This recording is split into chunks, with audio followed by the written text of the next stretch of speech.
Le premier mot qui me vient à l'esprit, c'est merci d'être venus si nombreux à cette occasion, à l'occasion de la venue du Père Roucou à Nice pendant près de 3 jours. Le contexte de sa venue à Nice, il est lié au fait que depuis que j'ai été missionné, en tant que délégué de l'évêque pour les relations avec les musulmans, j'ai pris le temps d'observer ce qui se disait, ce qui se faisait aussi dans le cadre des relations entre plus particulièrement catholiques et musulmans dans les Alpes-Maritimes. Et à l'issue de ces observations, j'ai à la fois entendu des peurs, beaucoup de peurs de la part de mes frères catholiques et beaucoup de souffrance de la part de mes frères musulmans, de l'image qui leur a été renvoyée dans la société française à ce jour. Il m'a semblé bon de demander à Christophe Roucou, qui est le directeur du service national pour les relations avec l'islam auprès de la Conférence des évêques de France, de passer du temps à Nice pendant 2 jours et demi pour rencontrer d'abord et avant tout des services diocésains qui ont souhaité un temps de travail avec lui parce qu'ils sont régulièrement en contact avec des jeunes ou des moins jeunes de confession musulmane sur leur lieu de vie, sur leur lieu de travail. Donc nous avons commencé hier soir par rencontrer, et je les salue tous ici, je ne vais pas les nommer parce que je vais les oublier, puisqu'hier à l'évêché, on a vécu une rencontre entre le Père Christophe Roucou, le Père Jean-Louis Balsa, vicaire général, et une vingtaine de responsables d'associations musulmanes, dont quelques imams de ces associations. Et ce matin, on a démarré la journée avec Christophe en rencontrant les animateurs en pastorale scolaire de l'enseignement catholique, qui sont en charge donc de la pastorale scolaire dans le cadre de l'enseignement catholique. Donc nous poursuivrons jusqu'à samedi matin quelques étapes et quelques services rencontrés. Mais ce soir, on a voulu que ce jeudi soir, il puisse s'exprimer devant un large public. Et je le dis, il est d'autant plus large que je suis heureux de constater qu'il n'y a pas que des catholiques, il n'y a pas que des chrétiens dans cette salle.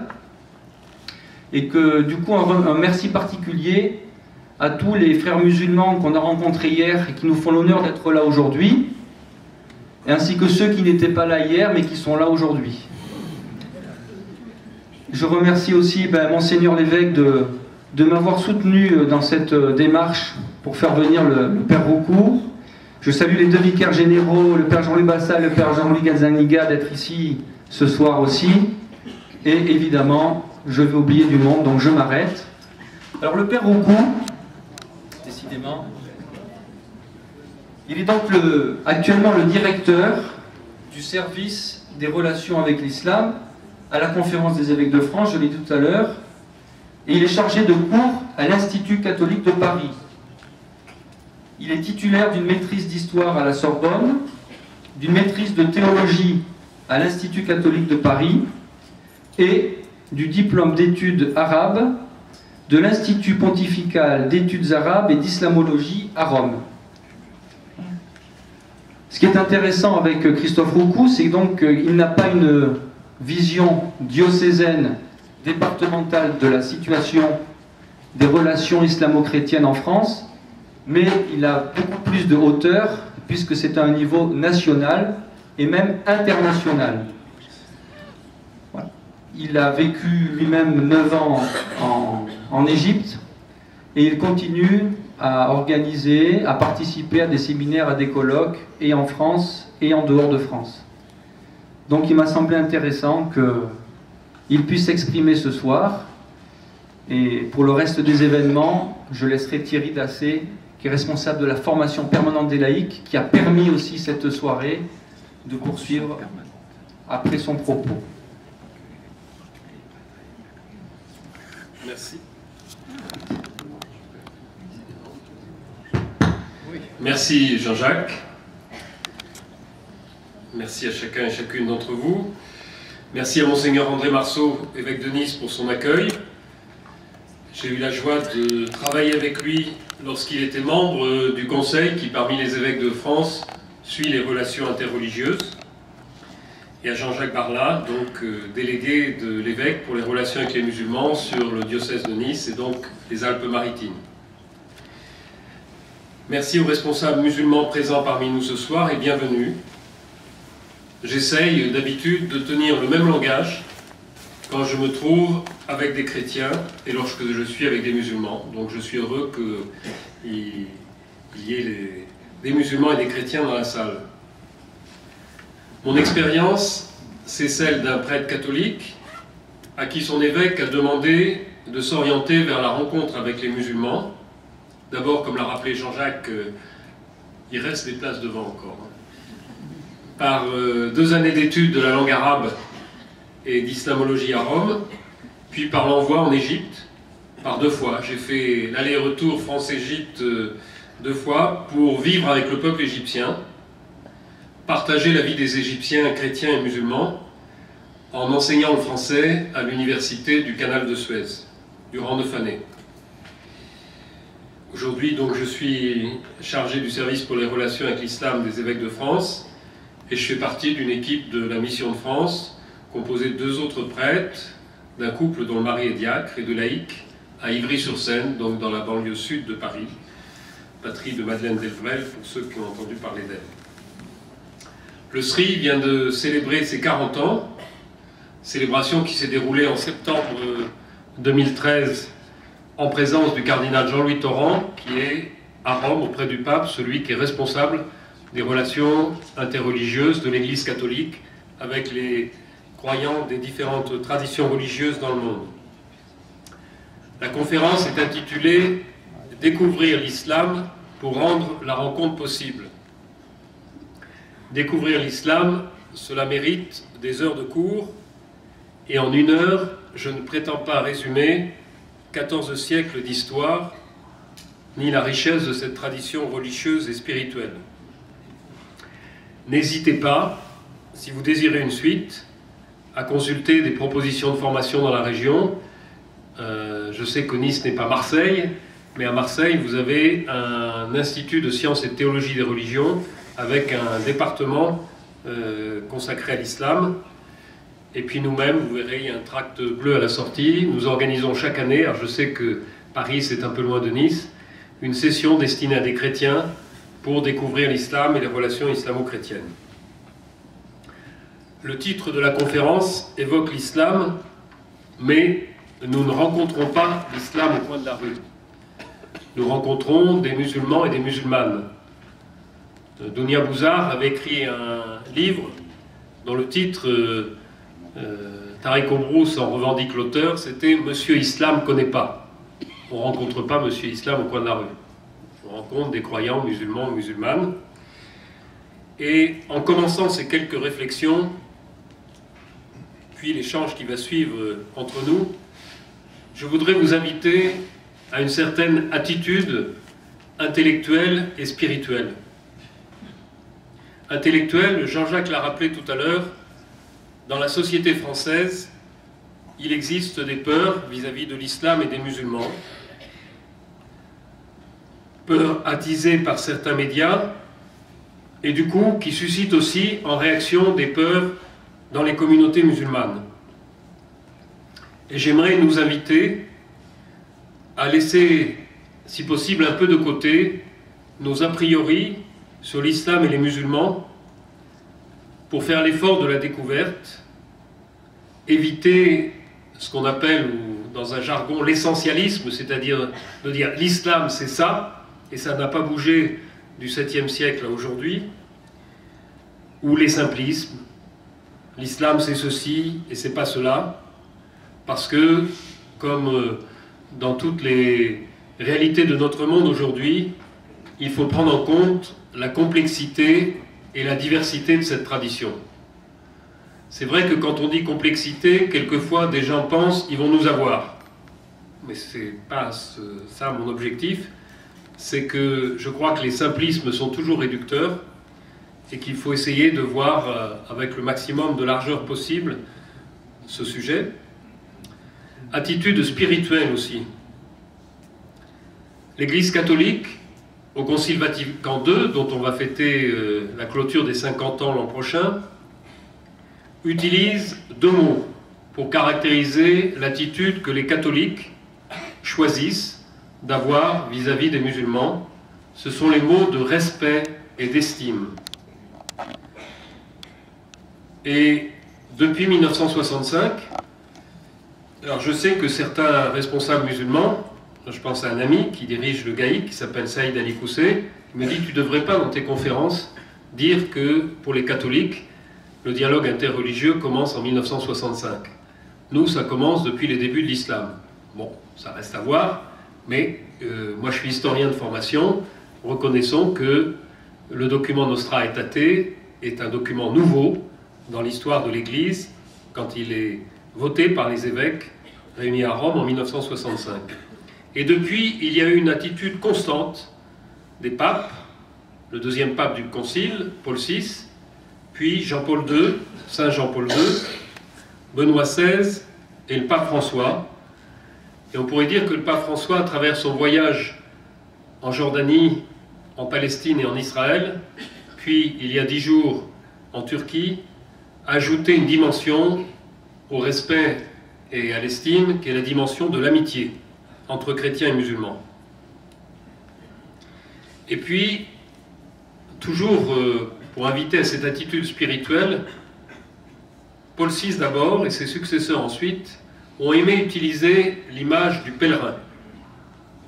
Paul VI, Jean-Paul II, Benoît XVI, dans son dernier grand discours en décembre 2012, dit « Nous sommes des pèlerins de la vérité ».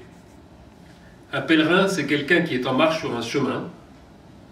Et la vérité avec un grand V, pour nous qui sommes croyants, nous savons que c'est Dieu et qu'aucun d'entre nous, quels que soient ses diplômes en théologie ou sa piété, ne peut mettre la main sur Dieu. Nous sommes en marche vers Dieu, nous sommes conduits par son esprit. Donc voilà, l'attitude intellectuelle et spirituelle à laquelle je vous invite, que j'essaie pour ma part de vivre. Alors il y aura 3 parties dans mon exposé. La première, et c'est un peu délicat pour un chrétien de parler de la découverte de l'islam devant des musulmans, mais je le ferai, c'est unité et diversité du monde musulman. Alors, comme je vous l'ai dit, vous n'aurez pas des choses exhaustives, c'est pas possible en 1 heure. La deuxième, c'est donner quelques repères sur les débuts de l'islam. Et la troisième, c'est traiter la deuxième partie du titre, « Quelle rencontre est possible aujourd'hui entre musulmans et chrétiens ?»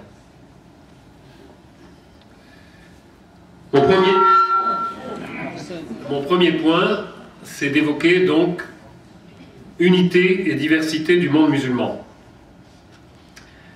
Quelquefois, des gens disent « il n'y a pas un islam, mais des islams ». Et souvent, cette expression choque les musulmans en disant « non, il y a un seul islam » parce qu'il se réfère au contenu de la foi et au dogme. Donc, je préfère parler de unité de la foi en islam et puis diversité des musulmans dans le monde et en France. Unité de la foi, le mot islam en arabe veut dire, alors vous avez 2 traductions possibles et qui ont des connotations. On traduit souvent par se soumettre, aslama. Je crois que si on veut être fidèle à ce que porte la foi des croyants musulmans, c'est plus juste de traduire par s'en remettre à Dieu ou obéir à la volonté de Dieu au sens où la Bible aussi en parle.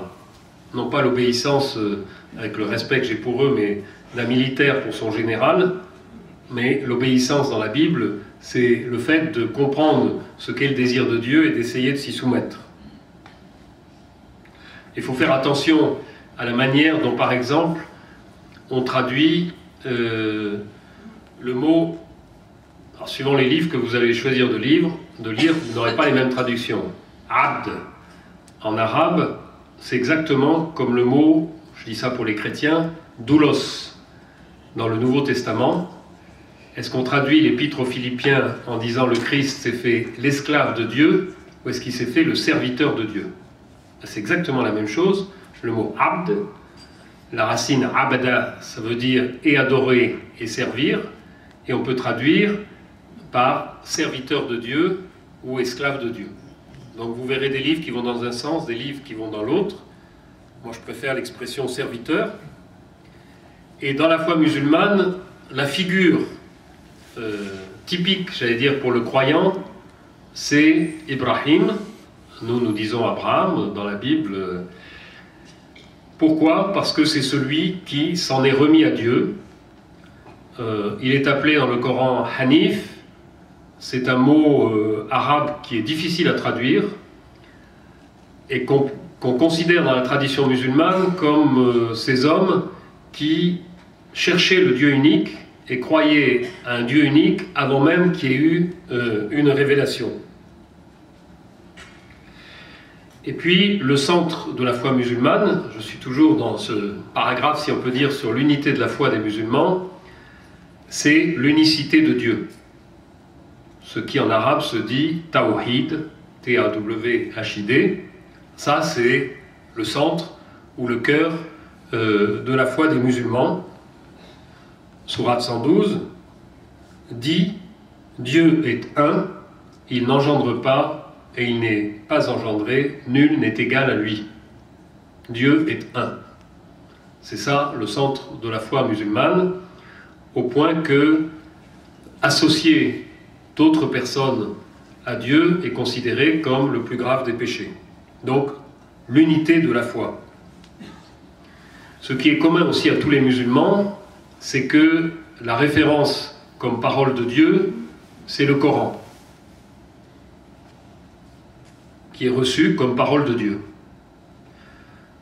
Vous verrez que j'évite dans mon exposé, parce que d'un point de vue intellectuel, je crois que ce n'est pas juste, de faire du comparatisme. On va dire les chrétiens ont ça, les musulmans ont pas ça, les musulmans ont ça. D'un point de vue intellectuel, il me semble, c'est comme ça que, en tout cas, les enseignants en islamologie, dans la majorité des facultés catholiques en France, nous disons qu'il faut prendre une tradition dans sa logique. Et puis ensuite, on peut voir effectivement quelles sont les différences avec notre propre tradition. Pourtant, là, je ferai une comparaison peut-être un peu caricaturale, donc quand on fait une formule, c'est toujours trop simpliste. Mais on peut dire que pour les chrétiens, c'est pas on peut dire, c'est écrit dans l'évangile de Saint Jean, la parole de Dieu s'est faite chair. Et on pourrait dire que dans la tradition musulmane, la parole de Dieu s'est faite livre. Voilà, vous voyez une différence. Unité aussi pour la foi des musulmans dans la prière. Tous les musulmans du monde font la prière rituelle en se tournant vers la Mecque, dont la direction est indiquée par une petite niche dans les salles de prière et les mosquées.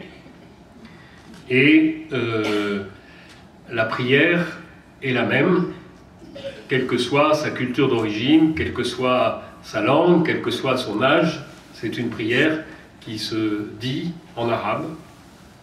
Et donc, pour mettre un peu d'humour, quand des musulmans d'Indonésie, d'Amérique du Sud ou de France se retrouvent ensemble pour prier, ils n'ont pas besoin d'un carnet de chant avec des traductions, puisque c'est les mêmes formules et ce sont les mêmes gestes qu'ils font ensemble.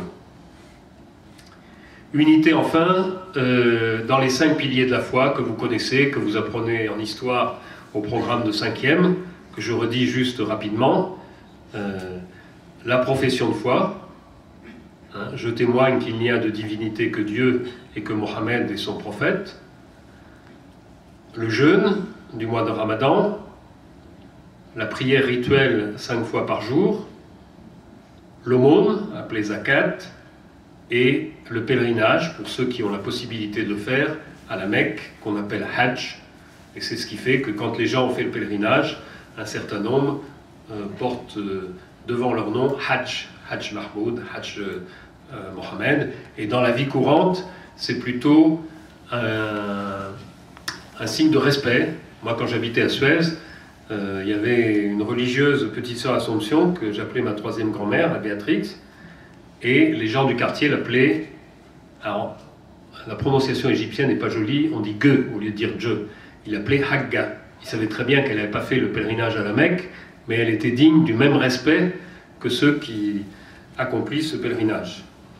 Et donc, ces 5 piliers, ce que je viens d'évoquer, c'est ce qu'on appelle, dans la tradition musulmane, ibadat, c'est-à-dire les actes d'adoration.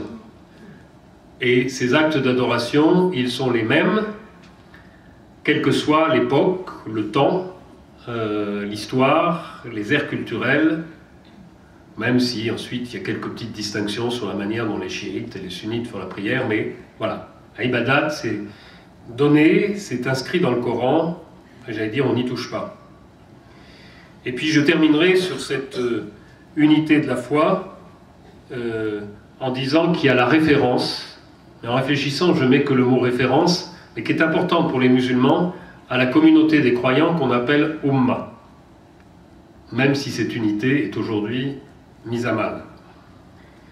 Et puis, vous avez déjà vu des musulmans en prière, et je trouve que ce qui est impressionnant, c'est qu'ils sont tous alignés sur une même ligne, au rang d'égalité. Celui qui se met devant pour diriger la prière, il est imam, mais en langue arabe, amama, c'est se mettre devant.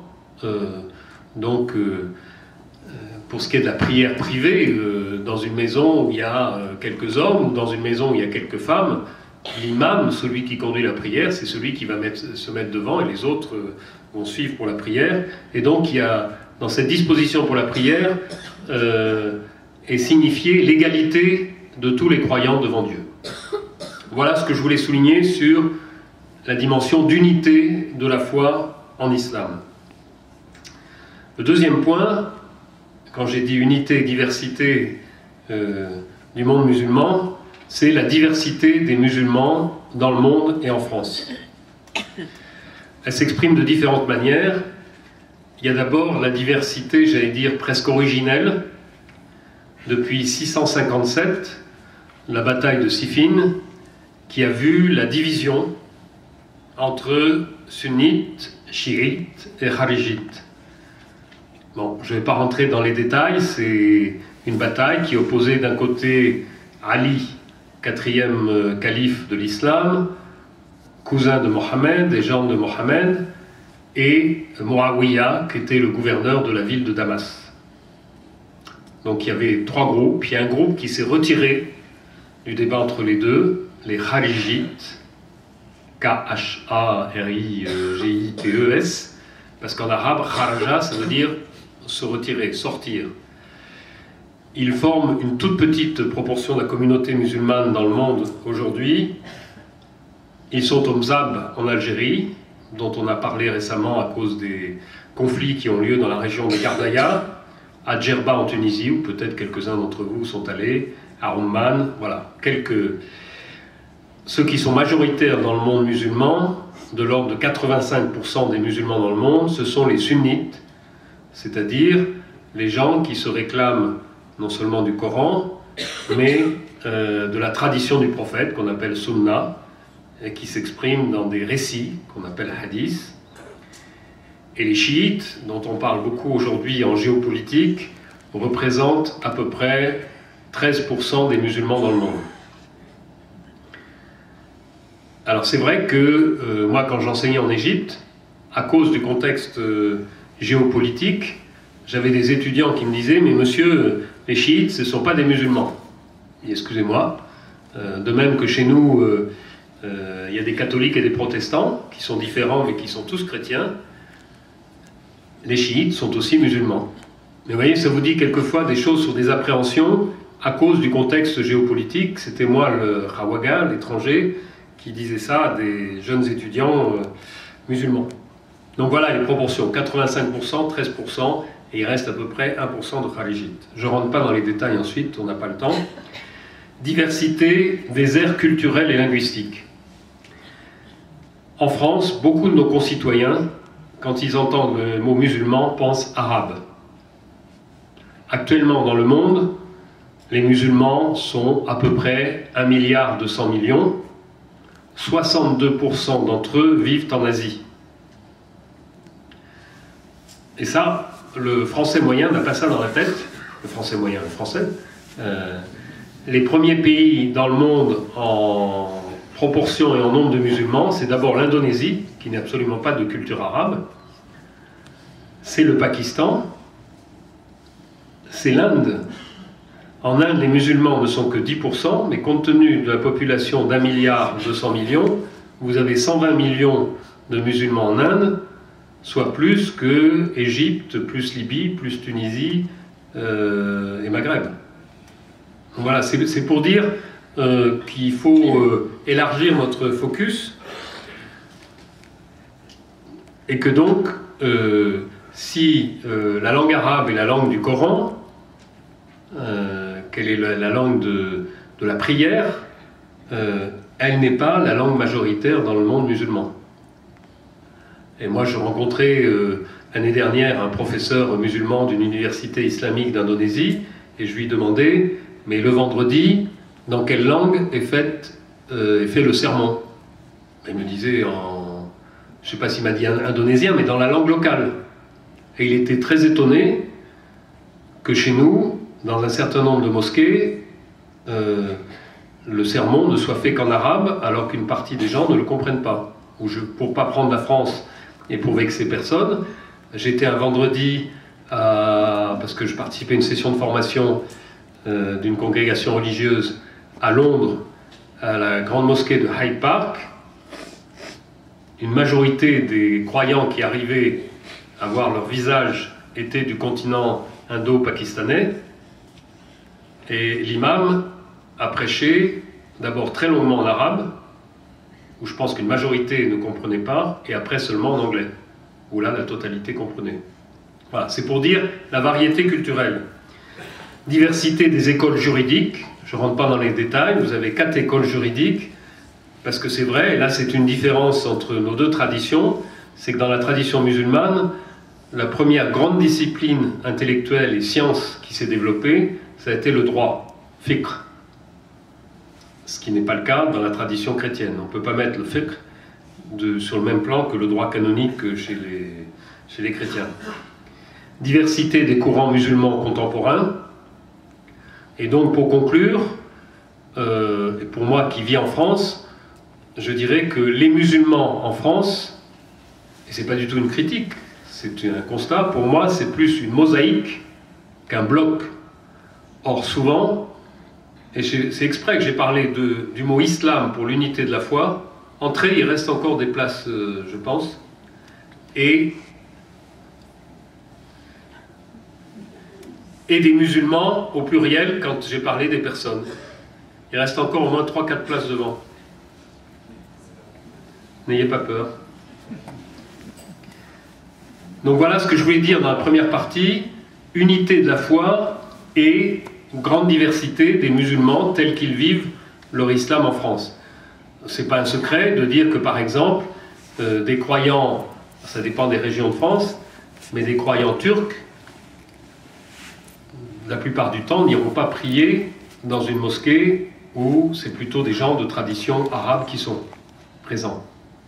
Bon, moi j'en ai été témoin il y a 15 jours à Mulhouse, où c'était une première que dans le cadre d'une rencontre islamo-chrétienne, à la fois des gens d'origine turque, des gens d'origine, je dis bien d'origine du Maghreb, se retrouvaient ensemble dans cette salle de prière, avec des chrétiens d'ailleurs. Voilà, mon premier point. Deuxième point qui va être rapide, quelques repères dans l'histoire. Je vous dis, on ne peut pas faire un cours, la conférence intitulée « Découverte de l'islam », c'est un peu une gageure. Donc je dirais 3-4 choses à propos de Mohammed, 3-4 choses à propos du Coran, des 5 piliers et du développement des sciences islamiques. Bon, je rappelle simplement que à l'origine de l'islam, il y a l'expérience spirituelle d'un homme, Mohammed, né vers 570 dans l'Arabie, dans la ville de la Mecque, appartenant à un petit clan d'une grande tribu qui s'appelait Quraysh, et que, assez jeune, il se marie avec Khadija, qui était une femme qui avait je dis ça avec un mot moderne, une entreprise de caravane, puisque, telle qu'est l'Arabie, les bateaux apportaient d'Inde des épices, et à partir de là, les caravanes remontaient le long de la côte et allaient jusqu'à Damas, pas Damas, jusqu'au port de la côte, aujourd'hui Gaza, Israël et le Liban. Et c'est sans doute en accompagnant ces caravanes que Mohammed a eu l'occasion de croiser en particulier des moines chrétiens. Et puis, quand il fait une expérience spirituelle, il avait l'habitude de se retirer dans une grotte, dans la montagne, et là, un jour, il entend une voix qui lui dit « Iqra bismi rabbika allazi khalaqa ». Donc, on peut traduire par « récite » ou « lis », puisque la racine « qara'a », ça donnait la racine de la lecture. Et cette voix, il l'identifie comme une voix divine. Il partage son expérience avec quelques proches. Alors, il y en a certains qui pensent qu'il est majnoun, qu'il est fou, et d'autres qui lui disent qu'il est en train de faire une expérience spirituelle et qu'il faut qu'il écoute cette voix. Et parmi les premiers qui lui font cette confiance, il y a sa femme Khadija, il y a un cousin chrétien, Ibn Nawfal, et d'autres. Et puis, il retourne vivre, il fait l'expérience que cette voix divine lui parle et lui annonce en particulier qu'il faut proclamer cette unicité de Dieu. Et puis il connaîtra une période de doute qui vont faire que les gens qui ne lui faisaient pas confiance lui disaient « tu vois, tu dis que tu as fait une expérience spirituelle, mais il n'en est rien ». Et puis à nouveau, il fait cette expérience spirituelle, il la transmet à un certain nombre de disciples, et ça amène du grabuge, si on peut dire les choses comme ça, à la Mecque, puisque la Mecque était un lieu de pèlerinage. Il y avait des stèles qui étaient dressées à côté de cet édifice, la Kaaba,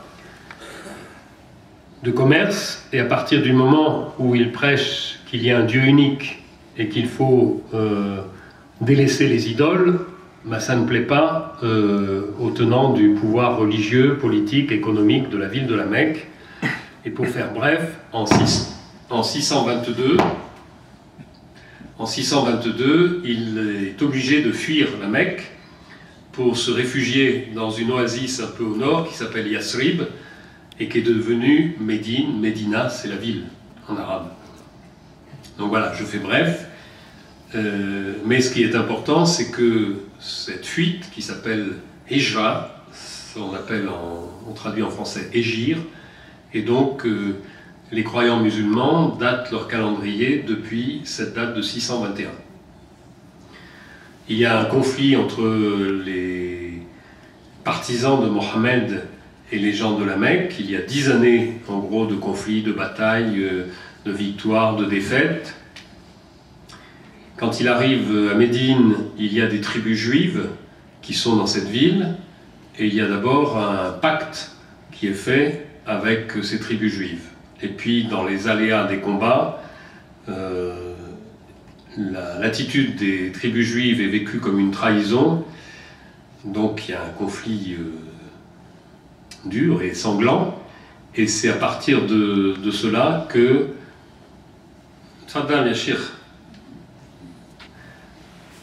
Et c'est à partir de cela que les musulmans ne font plus la prière tournée vers Jérusalem, puisqu'au début les musulmans faisaient la prière donc tournée vers Jérusalem, et qu'ils font la prière tournée vers la Mecque. Changement de direction pour la prière. En 631, les musulmans l'emportent sur les gens de la Mecque, a lieu le premier pèlerinage conduit par Mohammed, et Mohammed meurt en 632. Voilà, je suis obligé d'aller rapidement. Je voudrais souligner deux choses. C'est l'expérience spirituelle de cet homme. À Médine, l'organisation d'une communauté, pas simplement religieuse, mais aussi politique. Et puis, après la mort de Mohammed, c'est vrai que très vite, vous avez expansion de l'islam et vers l'Est, jusque dans l'Iran, l'Afghanistan actuel, et vers l'ouest aussi. Et on peut citer... bon, voilà, je m'arrête là. Le deuxième repère que je trouvais important, c'est, je l'ai indiqué tout à l'heure en parlant de l'unité de la foi des musulmans, le Coran, Al-Qur'an, qui donc, pour les musulmans, est la parole de Dieu descendue sur le prophète Mohammed. Et j'ai fait exprès de dire descendu, parce que le mot du Coran, c'est tanzil. C'est la racine du verbe descendre, qu'on peut traduire par révéler aussi, mais j'ai choisi ce mot exprès. Il est composé de 6236 versets, et chaque verset, le mot verset en arabe, ayat, ça veut dire signe. Donc chaque verset est reçu comme un signe de Dieu. Alors c'est un mot qui est passé maintenant depuis 1979, que tous les Français connaissent, ayatollah. Mais à l'origine, ayat c'est signe, Allah c'est Dieu, c'est signe de Dieu, les versets du Coran. Et en chapitres, hein, les sourates, qui sont classés dans un ordre qui n'est pas un ordre théologique, qui est un ordre qui n'est pas tout à fait chronologique non plus, des plus courtes, les dernières, aux plus longues, la sourate 2, Al-Baqarah, et la sourate 1 a une place particulière, elle s'appelle Al-Fatiha, ce qui veut dire l'ouverture, et c'est la sourate que tous les musulmans connaissent par cœur, quelle que soit leur culture. Je vous ai parlé tout à l'heure des Indonésiens, des Pakistanais, des Africains du Sud-Sahara,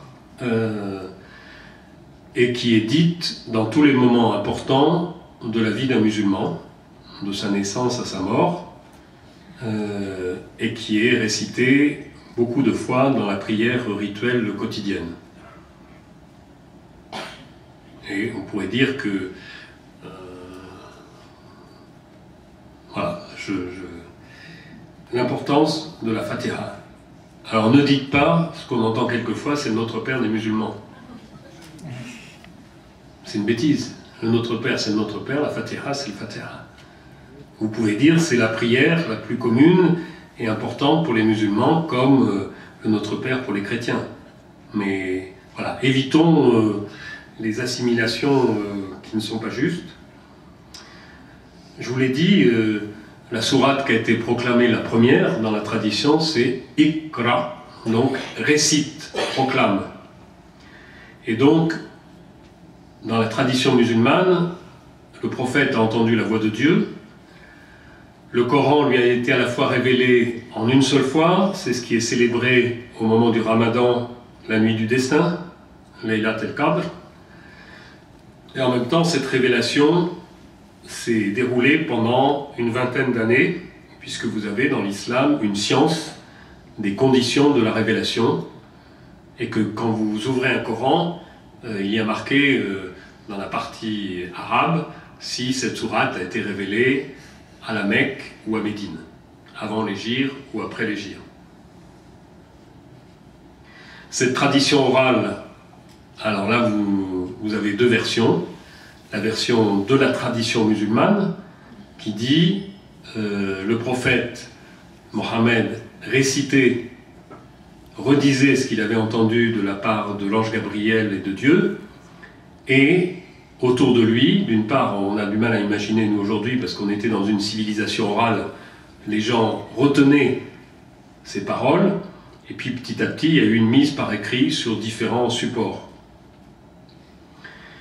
Et à la mort de Mohammed, il y avait plusieurs versions du Coran qui circulaient, et donc le rôle du calife Omar d'abord, et Osman après, a été de rassembler ces versions et de donner, on dirait, une version canonique du Coran sur une très courte période. Il y a débat entre la tradition musulmane et les chercheurs en sciences humaines aujourd'hui, linguistes ou historiens, qui étudient le texte de l'arabe ancien et qui pensent que cette transmission s'est faite sur une durée plus grande que ce qui est dit dans la tradition musulmane. Donc je vous donne les deux versions. Voilà, en très vite, je voulais souligner je l'ai dit tout à l'heure, en parlant de l'unité de la foi des musulmans, les 5 piliers, en disant qu'ils étaient inscrits dans le Coran, et puis que les musulmans font souvent référence au hadith de Gabriel, qui est un récit donc, où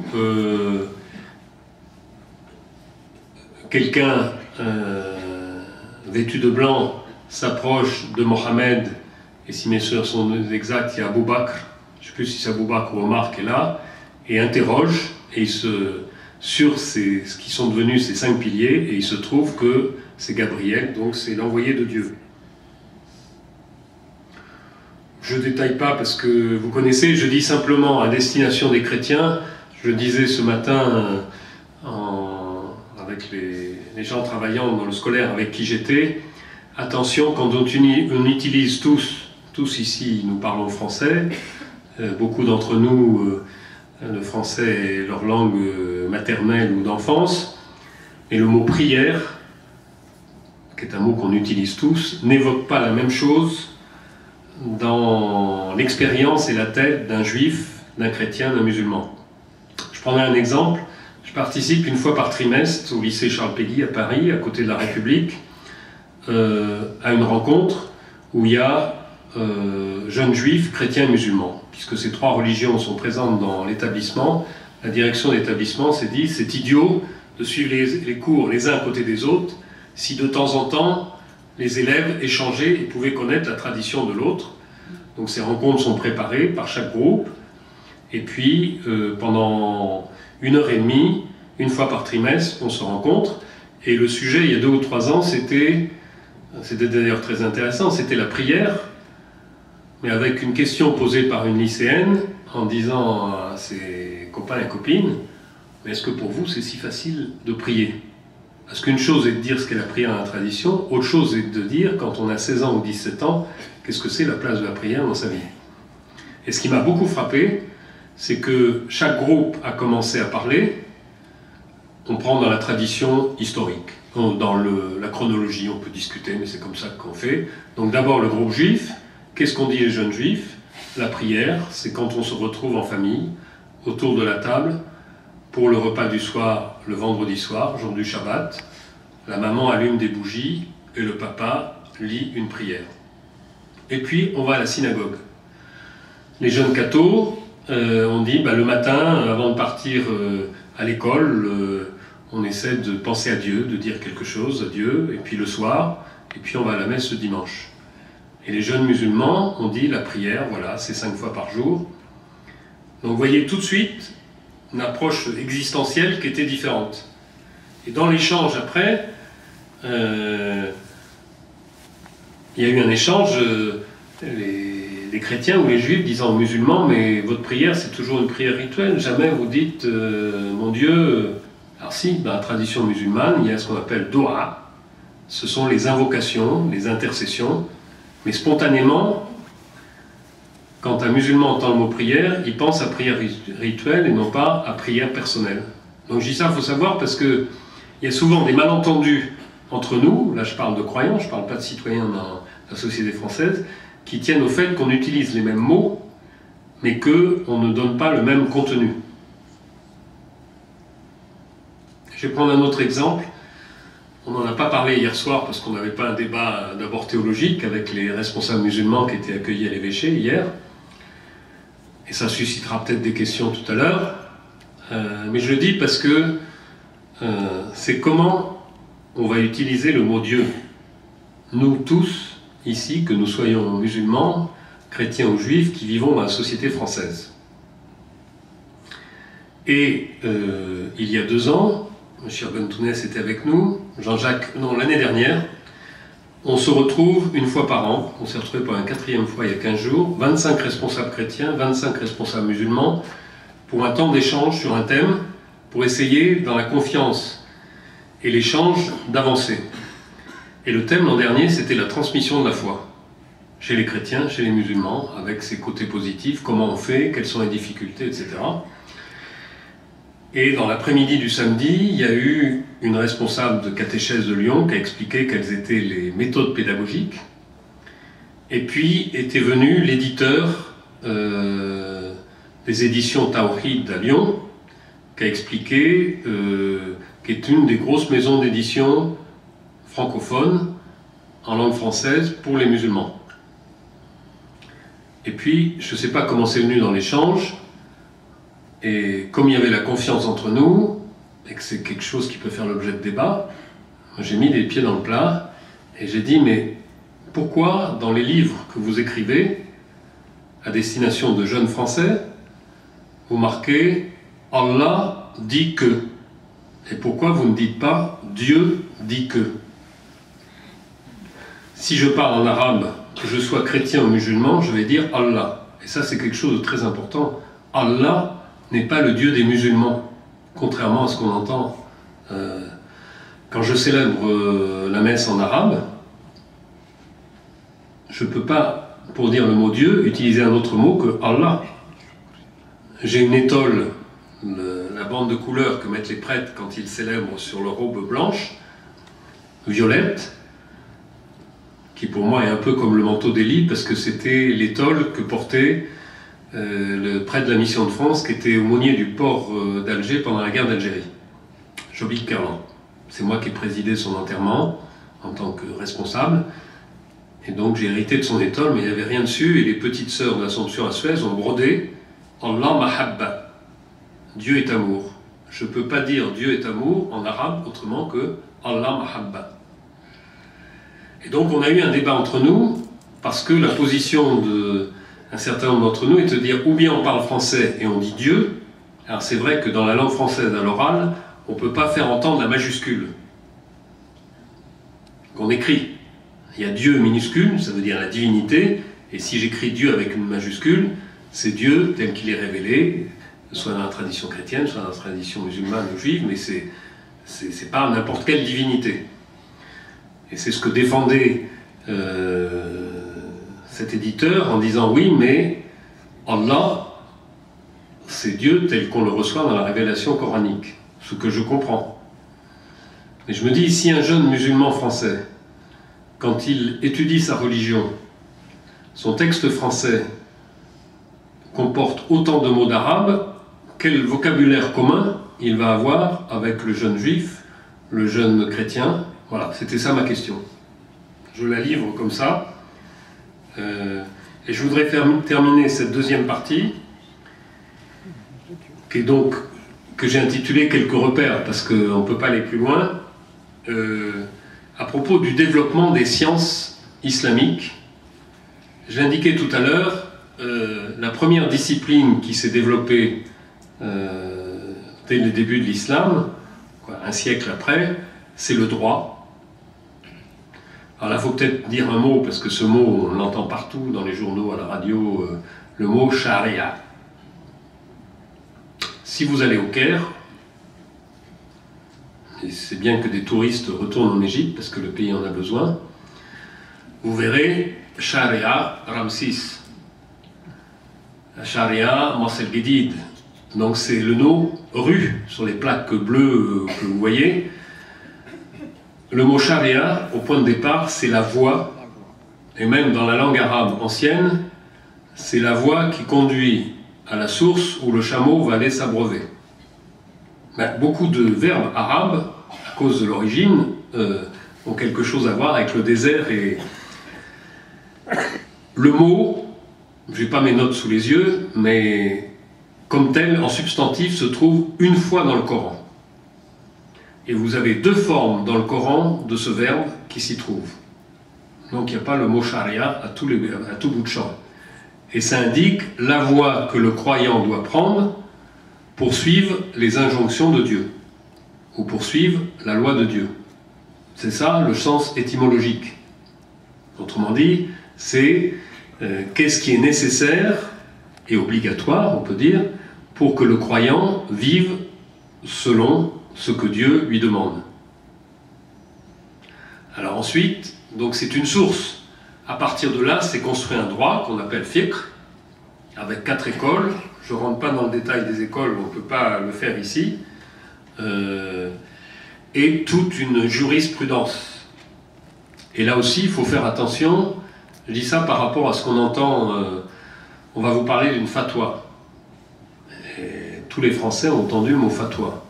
Mais étymologiquement, une fatwa, c'est un avis juridique donné par quelqu'un qui est compétent en sciences du droit islamique. Donc n'importe qui ne peut pas faire une fatwa. C'est quelqu'un qu'on appelle un mufti parce qu'il a cette science-là. Je dis ça au passage. Alors c'est vrai que pour les musulmans, ce qui est nouveau et qui est une question pour les musulmans vivant en France, c'est comment on peut vivre vraiment comme musulman en étant dans une société et dans un pays qui n'est pas d'abord réglé par le droit musulman. Et du coup, vous avez des gens qui vont réfléchir sur comment adapter et quels avis juridiques donner. Je prends un exemple tout bête. Est-ce qu'un musulman, aujourd'hui, a le droit de faire un emprunt à une banque pour construire sa maison? Bon, ça peut paraître évident pour quelqu'un qui n'est pas de cette tradition, mais c'est une question qui se pose, et donc il y a des juristes, des jurisconsultes, qui travaillent là-dessus. Pour donner un exemple, il y en aurait des tas d'autres. Je prends un exemple dont on nous a parlé à la session de formation l'an dernier. À cause des horaires de Ramadan, si des croyants voulaient vraiment respecter les horaires des prières et des prières surérogatoires qu'on fait après la dernière prière, c'était le président d'une association du 92 qui nous disait ça, ils avaient calculé qu'il fallait quitter la mosquée vers minuit et demi et revenir dès 3h30 du matin. Vous ne pouvez pas faire ça pendant 30 jours. Donc il y a eu un débat entre savants et il y a eu le Conseil européen de la fatwa qui a dit voilà ce qu'on peut faire pour permettre à la fois de respecter les différentes prières, oui ça marche, et puis permettre aux gens de vivre. Bon, je ne rentre pas dans les détails. Il y a une autre science islamique qui est le tafsir, c'est-à-dire l'exégèse du Coran, et c'est plus tard que vont se développer ce qu'on appelle le kalam. On peut traduire par théologie, mais c'est pas tout à fait ça, et puis la philosophie musulmane. Et je voulais finir par ce qui est un défi, je crois, aujourd'hui pour les musulmans, intellectuels ou moins intellectuels, c'est ce qu'on appelle l'ijtihad, c'est-à-dire l'effort d'interprétation. Au passage, quelqu'un m'a posé la question ce matin, parce que ça aussi, c'est des mots qui sont utilisés dans la presse quotidienne, le mot jihad, qui est traduit par guerre sainte. Dans la tradition musulmane, le mot guerre sainte n'existe pas. Le mot guerre sainte appartient au vocabulaire de notre tradition. Voilà, historiquement parlant, c'est comme ça. Donc le jihad, la racine jahada, ça veut dire faire effort. Et est distingué dans la tradition musulmane le petit jihad et le grand jihad. Le grand jihad, c'est ce qu'on pourrait traduire, nous, par le combat spirituel. C'est-à-dire l'effort que l'on fait sur soi-même pour se convertir à Dieu et pour essayer de lutter contre le péché, le mal. Et ce qui est appelé le petit jihad, c'est le droit pour la communauté musulmane de se défendre, y compris militairement, contre les agressions dont elle est l'objet. Voilà. Ijtihad, ça vient de la même racine, les trois mêmes lettres, jahada, c'est l'effort d'interprétation qui existe dans la tradition musulmane, qui s'est beaucoup développé au 9e et 10e siècle de la tradition chrétienne, donc 2e et 3e siècle de l'Hégire.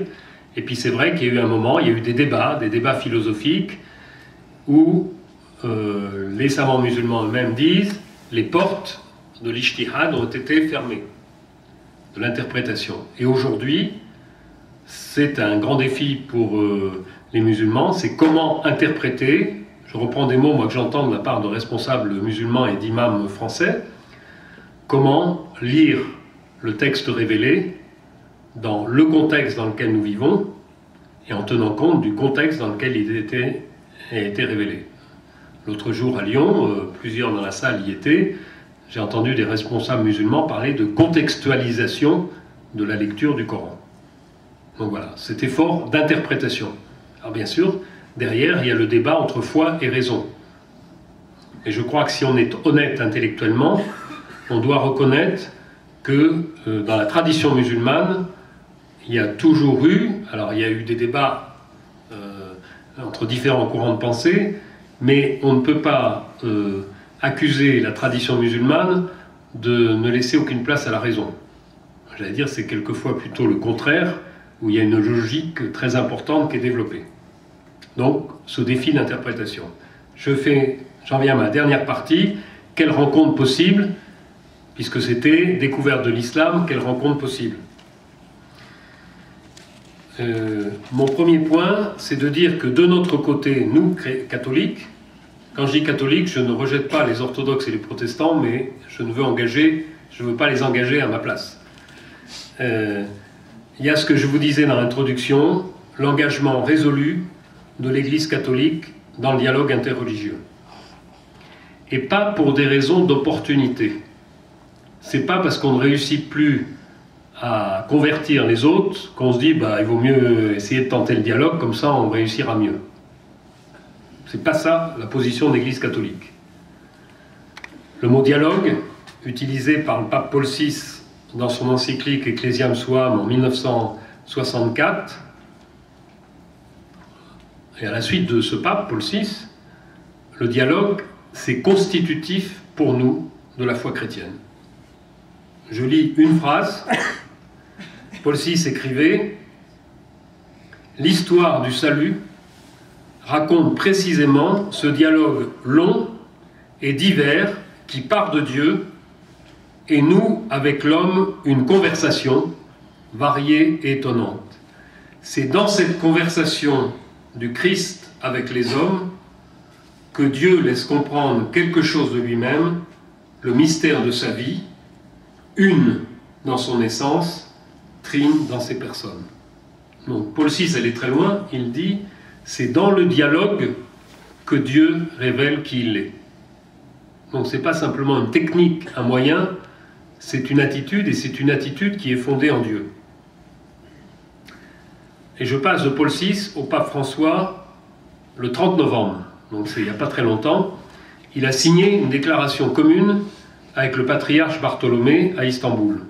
Et à mon avis, c'est la première fois qu'un texte, je vais vous lire la phrase, est signé par le pape des catholiques, pour prendre cette expression, et le patriarche œcuménique, même s'il y a des différences dans l'orthodoxie. Et qu'est-ce qu'ils disent ensemble tous les deux? Nous reconnaissons l'importance de la promotion d'un dialogue constructif avec l'islam, basé sur le respect mutuel et sur l'amitié. Inspiré par des valeurs communes et affermi par un authentique sentiment fraternel, musulmans et chrétiens sont appelés à travailler ensemble par amour de la justice, de la paix, du respect de la dignité des droits de chaque personne, spécialement dans les régions où eux-mêmes vécurent pendant des siècles dans une coexistence pacifique et maintenant souffrent ensemble, tragiquement, des horreurs de la guerre. De plus, comme leaders chrétiens, nous exhortons tous les leaders religieux à poursuivre et renforcer le dialogue interreligieux, accomplir tout effort pour construire une culture de paix et de solidarité entre les personnes et les peuples. C'est un petit texte qui a été signé, on peut dire qu'il a été signé comme ça. C'est une déclaration commune qui engage l'Église catholique, qui engage celui qui est considéré comme le premier dans l'orthodoxie, et dans le sens d'un dialogue entre chrétiens et musulmans, et ça a été signé à Istanbul. Donc voilà, avec Paul VI et le pape François, je voulais souligner cet engagement. Mon deuxième point dans cette troisième partie, c'était de dire, il me semble que musulmans et chrétiens, dans la société française actuelle, nous sommes affrontés à 3 défis que nous pouvons relever ensemble. Le premier, c'est pour moi un défi citoyen, au sens, ou politique au sens citoyen, polis c'est la ville en grec. Comment apprendre à mieux vivre ensemble en tenant à la fois compte de nos diversités et des valeurs communes. Où est-ce qu'aujourd'hui les valeurs communes dans la société française peuvent-elles devenir un bien commun à tous les jeunes vivant dans notre pays? Et il me semble que là, le champ de la formation et de l'éducation, c'est un chantier où nous devrions ensemble retrousser nos manches, parce que le challenge, le défi, c'est il y a cette diversité de cultures dans la société française aujourd'hui, il y a cette diversité de traditions religieuses. Comment nous pouvons vivre ensemble? En nous appuyant sur quel point d'appui ensemble? Et quels vont être les lieux où des jeunes vont apprendre à vivre ensemble? Et l'un des enjeux pour moi est d'apprendre aux jeunes à conjuguer identité et altérité. Nous sommes des êtres de relation. Et je disais ce matin au groupe avec lequel j'étais, il faut que nous refusions ce à quoi nous conduisent quelquefois des médias ou d'autres, à ce que notre identité soit faite d'une seule appartenance. Je suis prêtre catholique. Il y a plusieurs prêtres catholiques ici. Est-ce que c'est le seul point qui nous définit? Je suis prêtre catholique et heureux de l'être, mais je parle arabe. Celui qui est assis au premier rang ici ne parle pas arabe. C'est pas un tort, c'est comme ça. Il a une autre expérience. Et puis on pourrait décliner. Moi, je suis né dans l'ouest de la France. Lui est plutôt né dans le Midi. Nos appartenances, voilà, notre identité, elle est faite de multiples appartenances. Résistons à ceux qui veulent nous considérer uniquement comme cathos, uniquement comme musulmans. Et je crois que c'est une chance, quand elle est bien comprise, que la laïcité dans notre pays. J'ai vécu 9 ans en Égypte. En Égypte est inscrit sur votre carte d'identité musulman ou messihi, votre religion. Vous ne pouvez pas en changer. Et vous êtes fiché selon votre communauté religieuse. Quand on est dans un univers de travail aujourd'hui, professionnel, quand on est dans un lycée, on n'a pas l'étiquette musulman ou juif ou chrétien ou athée. Et on peut rentrer en relation avec l'autre. Ça ne veut pas dire qu'il faut cacher son appartenance religieuse, mais ça veut dire que la laïcité, si elle était bien comprise, devrait être un lieu, un espace où on puisse échanger, justement. J'aime bien la phrase de Paul Ricoeur qui dit, philosophe, chrétien, protestant, l'État est tenu à une laïcité d'abstention. L'État doit s'abstenir, l'État n'a pas de religion. La société civile doit pratiquer une laïcité de confrontation, de débat. C'est l'État qui est laïque, c'est pas la société. Et quelquefois, il y a beaucoup de confusion chez nos concitoyens. Et dans ce défi citoyen ou politique, pour moi, il y a comment nous allons faire vivre dans notre République française le troisième élément de la devise, la fraternité. La liberté, l'égalité, nous avons des députés, des sénateurs, on peut être d'accord avec eux, pas d'accord avec eux, mais qui font des lois, et qui en défont et qui en refont.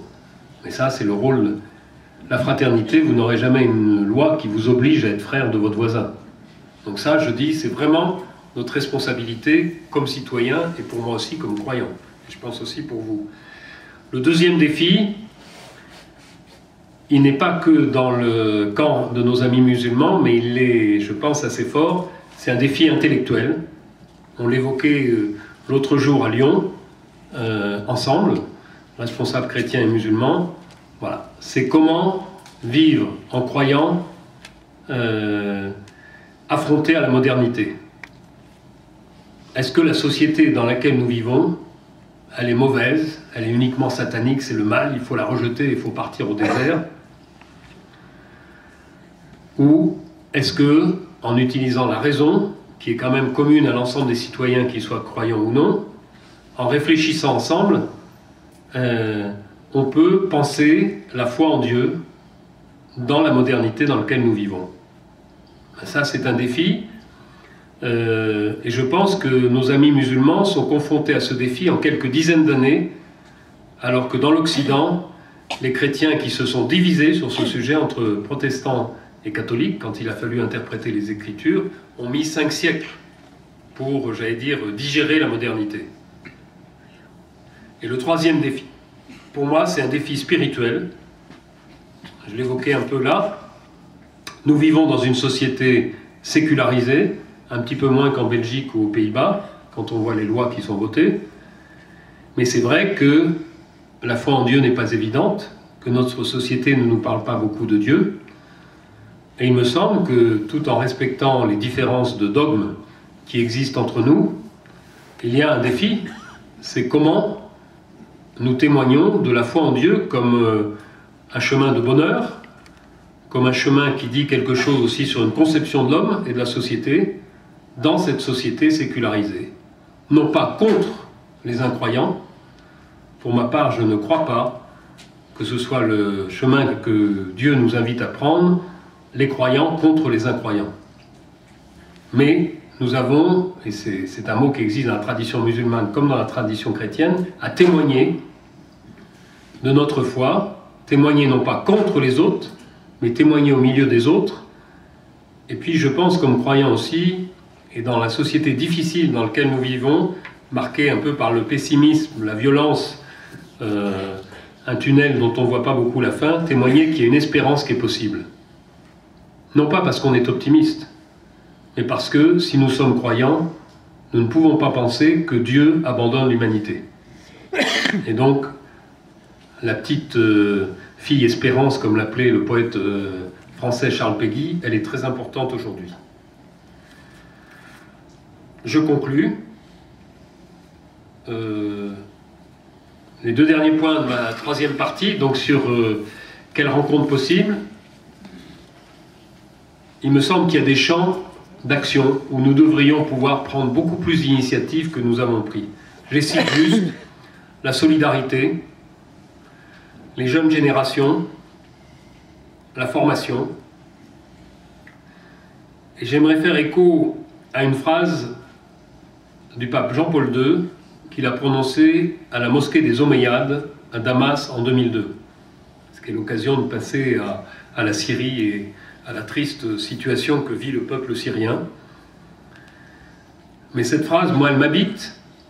Jean-Paul II, dans son discours aux responsables musulmans qui étaient là, disait « C'est dans les mosquées ou les églises que les communautés musulmanes et chrétiennes ont façonné leur identité religieuse.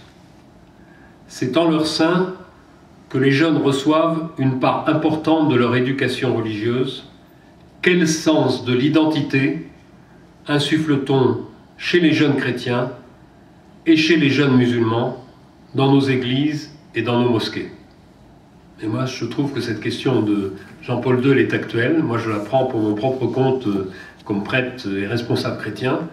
Quel sens de l'identité et comment on aide les jeunes générations à conjuguer identité et altérité. Et dans le contexte actuel, parce que certains vont peut-être dire qu'il esquive des questions brûlantes, dans cette rencontre possible entre chrétiens et musulmans, je n'oublie pas qu'on ne vit pas uniquement dans le contexte français, mais qu'on vit dans un contexte mondialisé, et que, en tout cas, nous chrétiens, peut-être les musulmans d'une autre manière, nous sommes devant une double solidarité à tenir. Solidarité avec nos frères chrétiens d'Orient et amitié et solidarité avec nos voisins musulmans. Pour moi, il n'y a pas à choisir entre l'un ou l'autre. D'abord parce que ma vie, elle est faite d'amitié avec des chrétiens d'Égypte et des musulmans d'Égypte, et la même chose en France. Et il me semble que j'ai à vivre une fidélité dans ces amitiés. Ensuite, parce que ce n'est pas parce que les catholiques en France, je vais prendre une image, feront la tête aux musulmans qu'ils changeront le sort des chrétiens en Orient. Et donc on est tenu à cette double solidarité. Et moi j'habite à Ivry-sur-Seine, l'épicier qui est en bas de chez moi est un musulman. Il ne peut rien, lui, pour le sort des chrétiens en Syrie ou en Irak. Donc je n'ai pas à lui faire porter la responsabilité de quelque chose qu'il n'a pas, d'une situation qu'il n'a pas. Et je voudrais souligner que dans les relations que nous vivons depuis quelques années en France, parce qu'on se dit quelquefois, mais ce dialogue entre chrétiens et musulmans, j'entends des critiques qui disent « Ah oui, ça consiste à boire le thé ensemble et à se taper sur le ventre, et c'est tout ». Bon, c'est des critiques que je ramasse, qui ne me semblent pas justes. Je peux témoigner que en France cet été, tous les responsables musulmans ont pris position en disant les chrétiens d'Irak ont le droit de vivre chez eux. Et je pense que si les responsables musulmans de France ont dit cela, c'est aussi à cause des discussions, des échanges, des amitiés qu'ils ont avec des chrétiens de France et dont ils mesurent que ce qui se passe en Orient nous touche. Et puis je crois qu'il ne faut jamais oublier que, hélas, parce que quand on rentre dans des comptabilités macabres, c'est terrible, hélas, aujourd'hui, il y a beaucoup plus de musulmans qui meurent en Syrie ou en Irak que de chrétiens. C'est une donnée statistique, hélas. Et donc, vous remarquerez d'ailleurs que le pape François et le patriarche Bartholomé, dans leur texte que je vous ai lu tout à l'heure,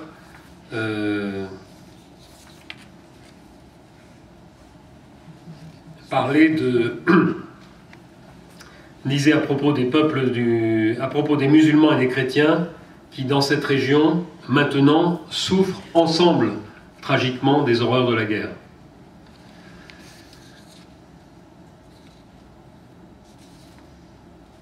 Pour conclure, je prendrai une phrase d'un collègue musulman qui était à notre réunion l'autre jour à Lyon, qui s'appelle Asdin Gassi, qui est recteur de la mosquée Haussmann à Villeurbanne, qui disait « C'est à une culture de paix que nous sommes appelés à travailler, offrir amour et respect quand on veut nous proposer haine et rejet. » Premier élément de la conclusion. La deuxième, c'est vous dire que dans la mission que j'essaie de porter, de la part des évêques, il y a un psaume de la Bible qui pour moi est important, c'est le psaume 84. Amour et vérité se rencontrent, la vérité germera de la terre lorsque du ciel se penchera la justice. Amour et vérité se rencontrent.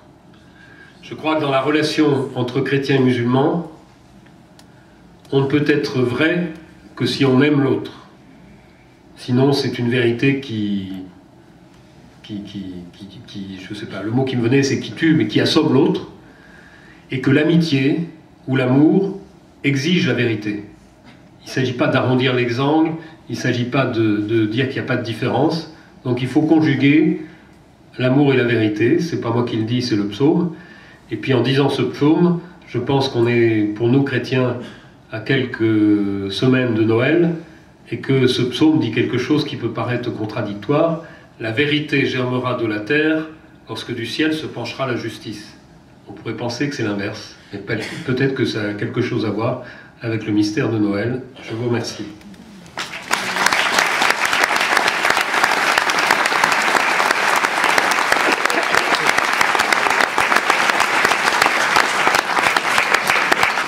Alors, on ne va pas évacuer les questions. Je voulais vous montrer juste 3 minutes, ce ne sera pas plus, d'un DVD que nous avons fait l'an dernier qui s'appelle « Musulmans et chrétiens, les voies du dialogue » et qui est plutôt un outil pédagogique pour servir de démarrage à une formation, à une soirée. Donc on vous montre juste l'introduction.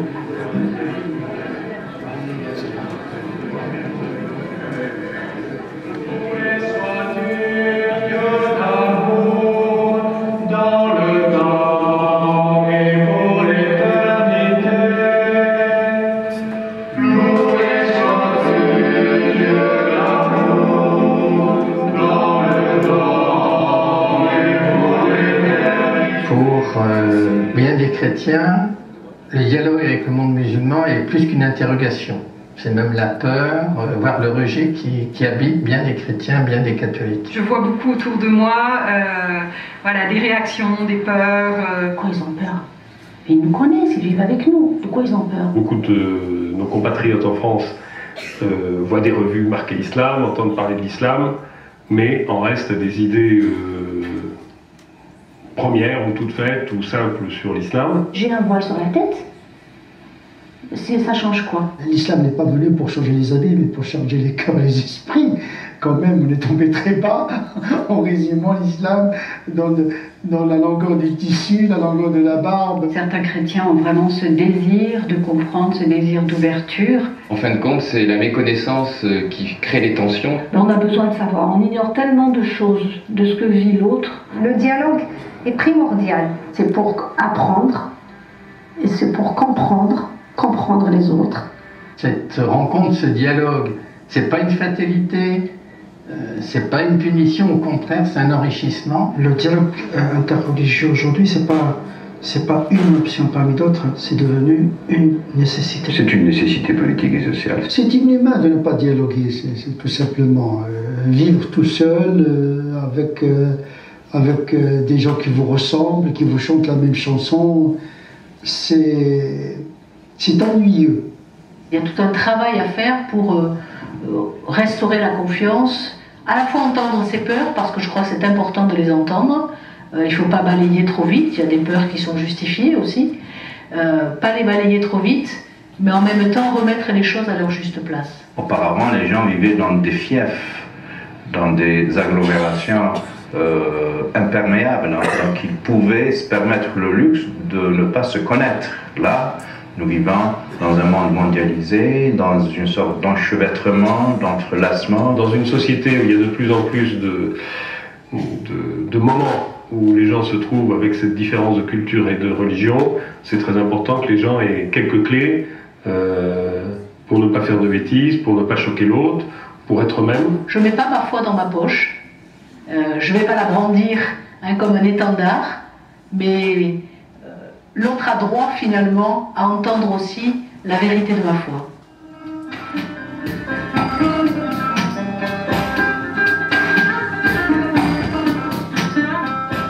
Si vous voulez la suite, mais il n'y en a pas beaucoup, vous pourrez vous procurer le DVD, vous pourrez le commander au SRI, on pourra vous l'envoyer. Voilà, c'est fait pour permettre, vous avez 5 chapitres ensuite, des échanges. Mais la parole maintenant...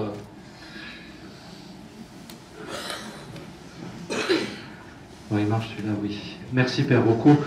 On est désolé pour la piètre qualité, ce ne sont pas les micros, mais il faudra peut-être qu'un jour cette maison se décide à changer les amplis, si elle veut continuer à remplir ses salles, parce que les amplis sont complètement nazes. Voilà, donc 1000 excuses, mais on a quand même pu vraiment écouter votre conférence, Père. On a préféré donc vous écouter jusqu'au bout. On est obligé de réduire le temps des questions. Nous avons au maximum 20 minutes de questions, c'est un maximum, parce qu'il y aura une toute petite 5 minutes de présentation ensuite par mesdemoiselles, voilà, et un petit message de Martine tout à l'heure. Je précise, comme j'ai fait la dernière fois, une question, c'est une phrase interrogative. C'est-à-dire que vous évitez de donner un complément de conférence donné par le Père Rocco, et vous évitez également les récits d'expérience. Donc, une phrase interrogative pour laisser le maximum de questions. Voilà, je vous remercie.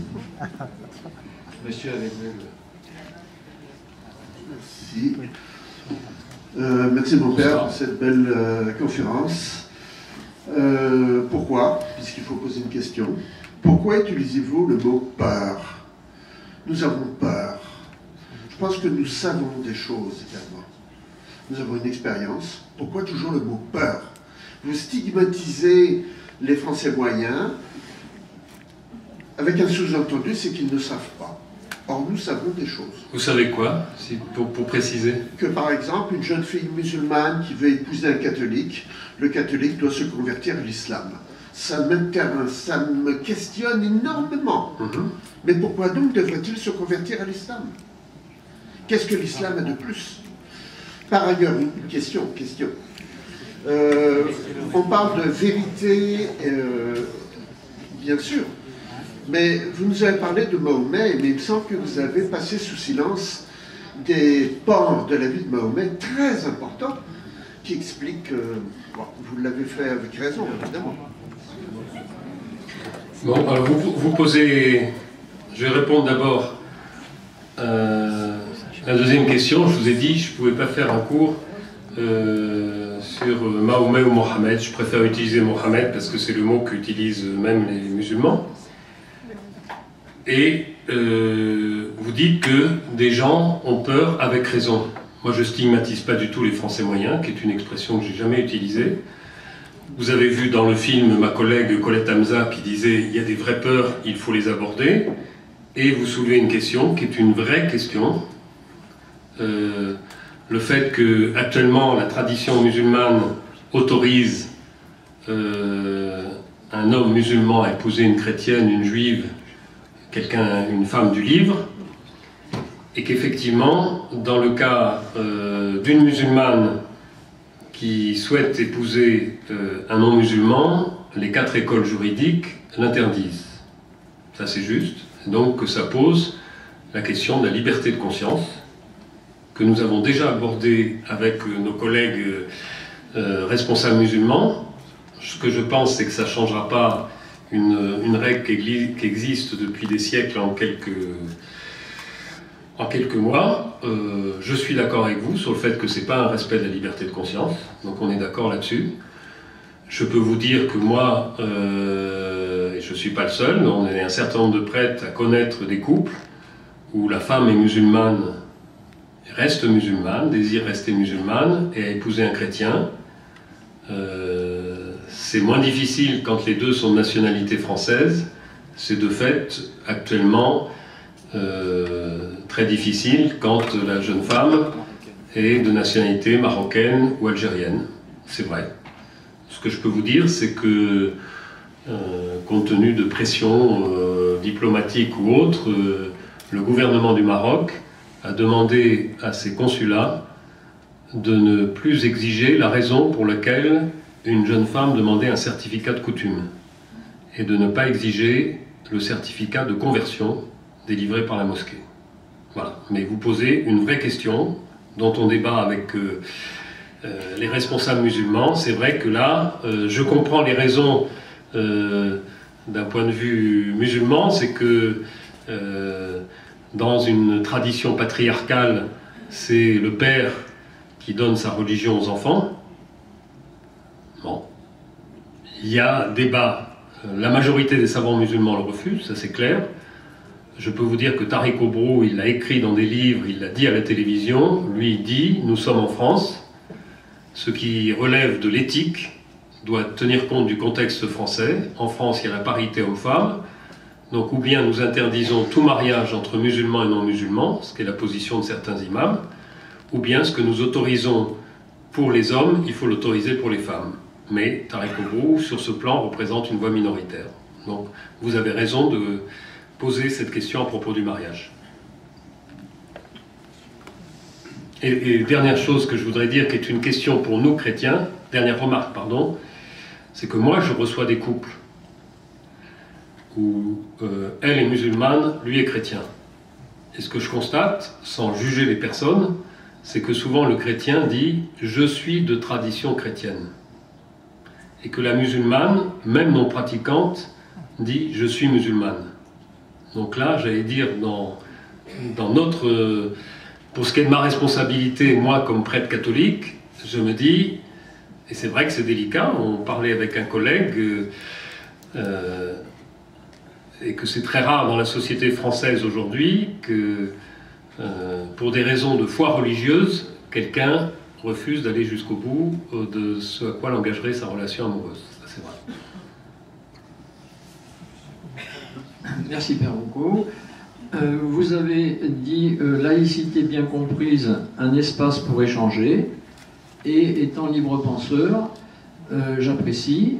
Et donc, que pensez-vous d'un groupe écuménique avec 7 religions et philosophies qui construisent un espace de recueillement à l'hôpital Pasteur pour accueillir les patients croyants et non croyants?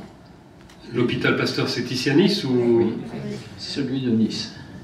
Ah, ben, ce que je pense, moi, c'est que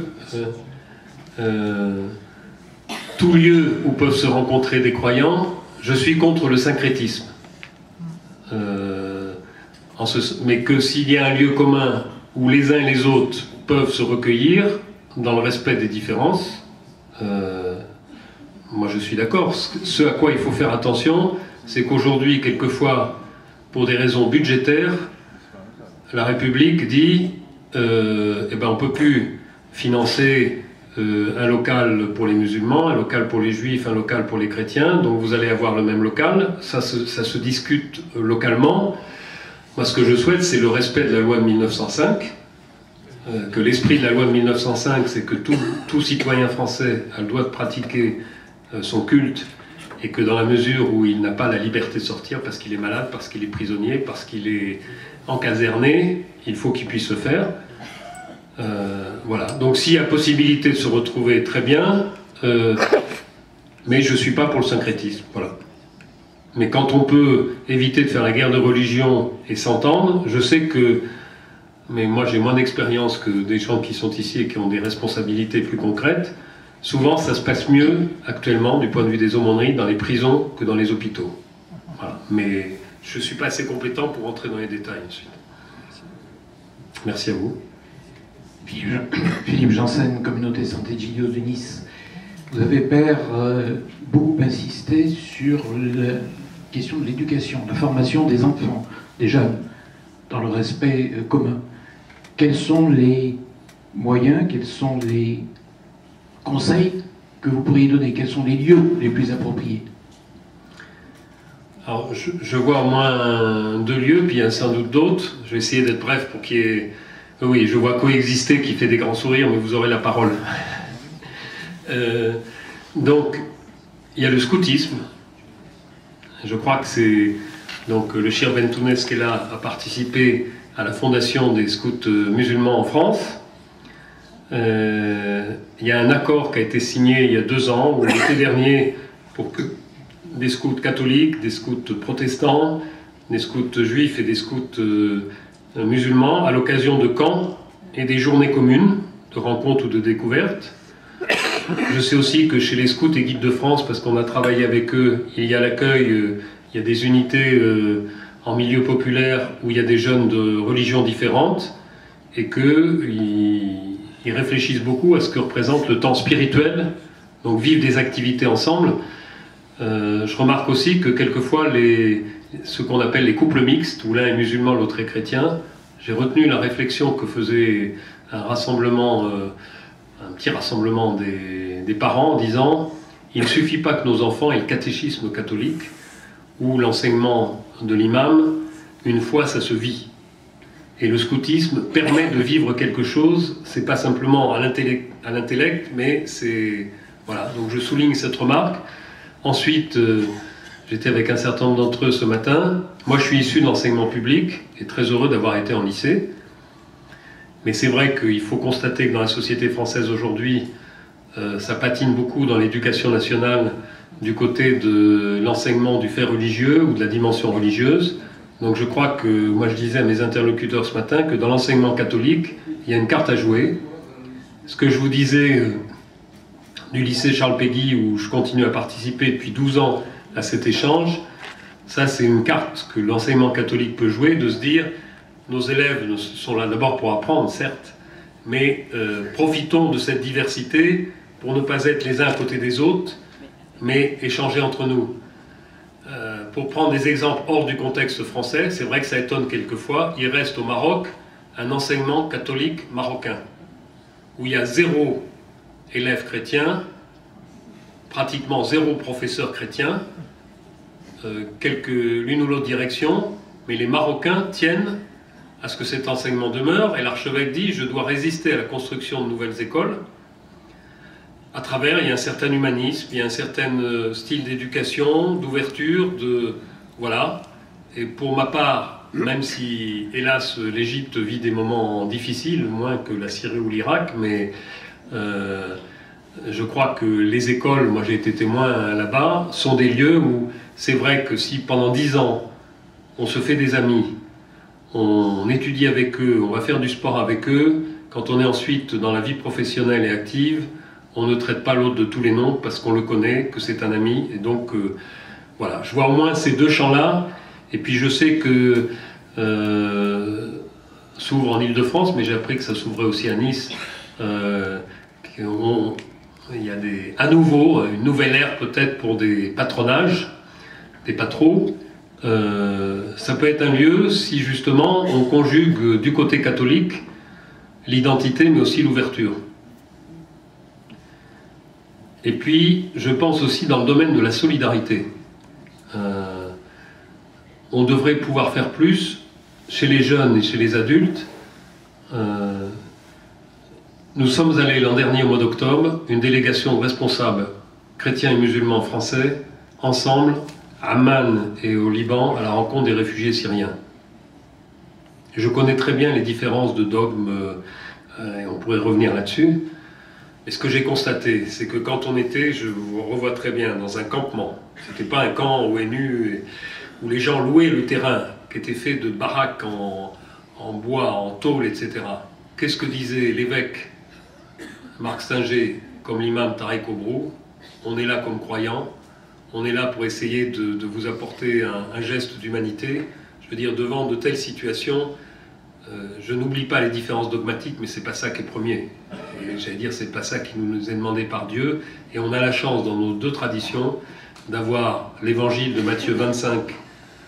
Ce que vous avez fait au plus petit d'entre les miens, c'est à moi que vous l'avez fait. Et il y a un hadith qui dit « Si tu étais venu me nourrir, tu m'aurais trouvé à côté de mon serviteur. » Ce hadith est très proche, est différent, mais très proche de l'évangile de Matthieu.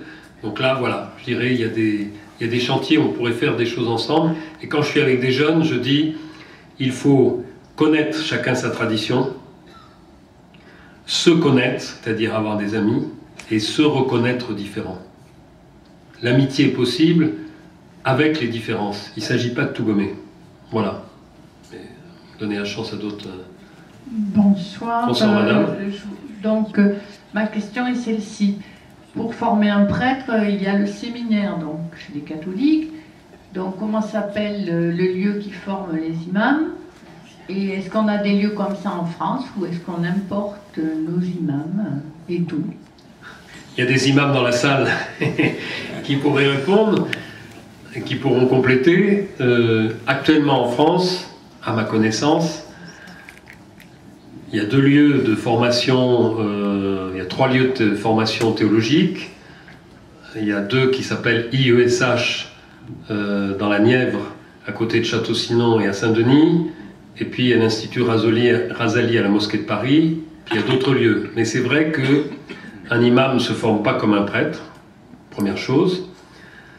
Deuxième chose, la différence entre un prêtre et un imam sur ce point-là, c'est qu'un imam doit connaître la langue arabe, et que si c'est un jeune qui est né en France, dans une famille où il y a le dialecte mais il n'y a pas l'arabe littéraire, il faut qu'il commence par apprendre l'arabe littéraire, donc ça demande du temps.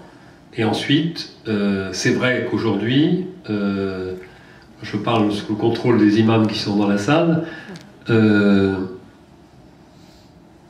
rôle d'un imam n'est pas exactement celui d'un prêtre.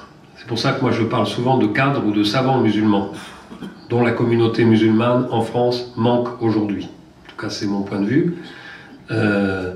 Ensuite, ce qui est compliqué, c'est qu'il y a un gros déficit là, et que l'islam en France dépend encore des pays d'origine que sont le Maroc, l'Algérie et la Turquie, et que les autorités publiques françaises ne sont pas claires à ce propos-là. Donc voilà, moi je rêve qu'il puisse exister en France un lieu universitaire de sciences islamiques que je distinguerais de la formation des imams. C'est comme la formation d'un prêtre, vous avez raison, ça se passe dans un séminaire, mais on est un certain nombre à avoir suivi des cours dans les facultés de théologie. Il y a les cours de théologie, de Bible, de philo, et puis il y a la formation, j'allais dire, proprement spirituelle ou pastorale, qui là n'est pas assurée par la fac, mais est assurée par le séminaire.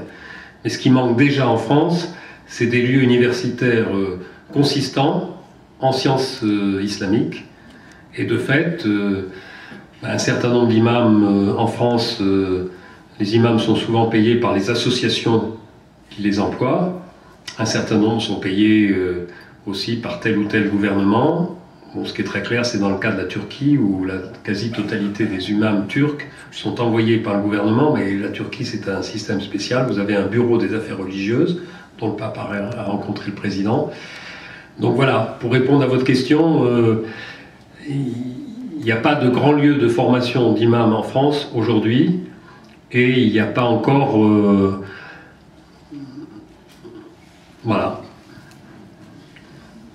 Mais je ne sais pas si tel ou tel dans la salle veut compléter ce que je dis. Et que dans une communauté musulmane, là aussi je parle sous contrôle de ceux qui sont dans la salle, je fais ce signe parce qu'il y a le président de l'association et il y a l'imam. Ce que je constate aussi, si Tariq Obro était là, il vous aurait dit, mais un imam, il faut aussi qu'il puisse faire vivre sa famille. Et c'est pas forcément avec ce que donne la communauté qui peut faire vivre sa famille. Donc moi je connais par exemple à Ivry-sur-Seine, les deux imams qui prêchent le vendredi sont des gens qui sont profs d'université ou qui sont ailleurs, parce que ils sont imams du vendredi, ils prêchent le vendredi, mais ils ne peuvent pas assurer tous les jours, compte tenu aussi de ça. Si je ne me trompe pas, les imams il y avait une question là. Hein. Militaires sont formés à l'Institut catholique de Strasbourg. À mon avis, non. Mais ce qui existe en France, vous avez 3 diplômes. Mais contrairement à un titre de la Croix qui date déjà de 4 ans, qui disait « La Cato forme des imams ». Alors c'est un titre qui a marché, puisque 4 ans après, tout le monde le croit. En fait, vous avez un diplôme à l'Institut catholique de Paris qui s'appelle « Religion et laïcité », qui est un diplôme sur une durée de, disons, d'une année universitaire. Ce qui est très intéressant, c'est qui suit ce diplôme actuellement? Des séminaristes du patriarcat russe orthodoxe et des futurs aumôniers musulmans, hommes et femmes. Et ils sont sur les mêmes bancs et ils étudient ensemble. Ah oui, et ça se passe en plus à l'Institut catholique. Et puis vous avez quelque chose d'un peu plus intéressant dans la ville de Lyon, où il y a eu un travail en commun de l'Université d'État, de la Cato de Lyon, de la Grande Mosquée, poussée par les autorités publiques, pour un diplôme dont je ne suis pas capable de vous donner le diplôme, le contenu, mais ce qui est intéressant, c'est que c'est suivi à la fois par des futurs ministres du culte, mais aussi le préfet de la région Rhône-Alpes envoie des fonctionnaires qui ont affaire avec les religions pour se former aussi dans ce lieu-là. Et ça, je trouve ça très intéressant qu'il y ait cela. Et alors à Strasbourg, vous avez un diplôme aussi qui est autour de laïcité et religion, mais on ne peut pas dire c'est la formation des imams ensemble. C'est une formation sur le droit, la sociologie et les religions en France, à ma connaissance. Et que par contre, voilà, je ne sais pas si je peux le dire, si je vais le dire en public, une phrase qui m'a choqué. On attendait pour l'Iftar, c'est-à-dire le repas de rupture du jeûne, en juillet dernier à la mosquée de Paris, et il y avait un grand juriste qui a été chargé d'un grand rapport par le gouvernement justement sur l'enseignement de l'islam en France et les possibilités. Et il a eu cette phrase qui est peut-être juste d'un point de vue juridique, mais que je trouve terrible. En tout cas pour moi, c'est Christophe Rocoux là qui prend position. Je n'engage pas toute l'Église de France, mais ce monsieur a dit « Jamais l'islam ne pourra être reconnu en Alsace-Moselle ». Et je lui ai dit « Mais est-ce que vous mesurez ce que vous dites ?» Je ne suis pas compétent en matière de droit, mais j'ai déjà entendu un ancien préfet de la République dire « S'il y a une volonté politique, on peut trouver juridiquement des chemins ». Et je me dis, il ne faut pas s'asseoir sur les textes, mais je ne sais pas quel est le nombre de musulmans vivant en Alsace-Moselle. Ils n'existaient pas en 1905, ils n'existaient pas en 1870. Un vrai politique, c'est quelqu'un qui tient compte de la réalité et qui essaie de faire au mieux avec cette réalité. Et je me dis, on ne peut pas ignorer. Je prends ça parce que c'est un statut. Je prends cette situation qui est un statut particulier. Voilà. Voilà, merci. On est obligé d'arrêter les questions. Je vais demander aux jeunes de présenter leur groupe Coexister. Vous avez entre 5 et 10 minutes, pas plus. Voilà.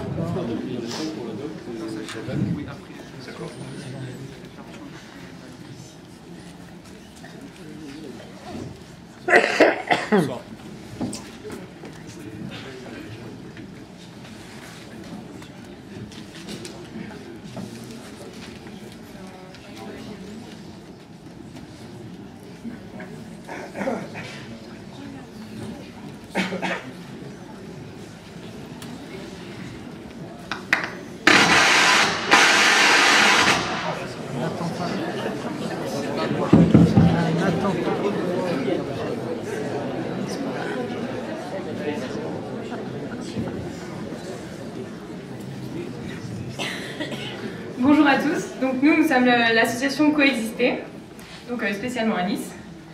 Alors c'est une association donc, qui est composée de plusieurs jeunes. Donc on est une association avec composée des jeunes musulmans, catholiques. On est aussi ouvert aux juifs, aux athées et aux agnostiques. Alors pour présenter l'association, donc c'est une grande association qui a son siège à Paris, qui a été créée en 2009. Le but étant de ne pas importer le conflit israélo-palestinien en France, spécialement auprès des jeunes, parce qu'avec Internet et les réseaux sociaux, ça circule super vite. Leur grande action, ça a été Interface Tour, oui. Je ne sais pas si vous connaissez ou si vous en avez entendu parler. Pendant 10 mois, ils ont fait le tour du monde à la recherche d'initiatives interreligieuses pour voir ce qui existait et pour voir les différences et les avantages. Le but, c'est donc de déconstruire les préjugés que l'on peut avoir et en même temps prôner l'interreligieux pour créer du lien social grâce aux différences comme un moyen.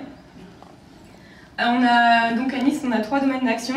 Donc le dialogue, on va prôner le fait d'apprendre à se connaître dans le respect des différences et de ressemblances. On a aussi la solidarité dans le but d'agir ensemble et la sensibilisation donc auprès des jeunes, tout ce qui est lycée et collège, pour leur apprendre à s'ouvrir aux autres. Donc notre groupe, c'est un groupe local. Il y en a 30 en France et dont on commence à s'ouvrir à l'Europe. Donc nous, c'est Coexister Nice, comme vous pouvez voir. Vous pouvez nous joindre sur nice@coexister.fr si vous avez des questions, etc. Et on peut être considéré comme une réponse au défi que le Père Roucou a mis. Et donc on a un grand événement qui va se tenir donc le 5 janvier. On a des tracts, si vous êtes intéressés, vous pouvez venir nous voir à la fin. On vous les distribuera à la fin. Et évidemment, on vient juste de se lancer début septembre. Donc on est tout nouveau, donc on a besoin de parrains pour financer. Et également... Donc on en profite aussi pour demander, bonsoir à tout le monde, on en profite aussi pour demander si jamais, en fait on a besoin d'un local pour pouvoir qu'on puisse se voir et poursuivre et pouvoir ouvrir.